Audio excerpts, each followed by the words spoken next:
由入咗 Hong Kong Phil 之後嗰一刻，每一日係嘗試好多新嘅嘢，我覺得係好多姿多彩嘅。有陣時佢哋喺大會堂高座會有啲recital 咁，我哋又走過高座嗰邊set 台啊，睇啲 musician 點樣演出啊。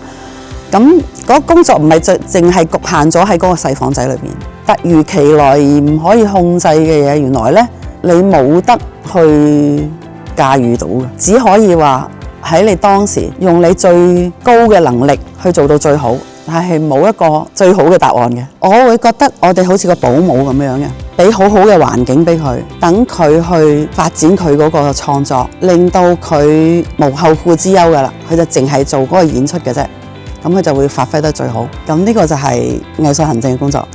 我覺得係咁樣咯。而家嘅3A 多咗好多工作啦，起碼每一年有去嗰個 annual cultural leadership summit 啦，都有好多 training 啦，又多咗啲 cultural exchange 帶隊面向世界啦。咁我覺得好有滿足感嘅喺3A 工作度。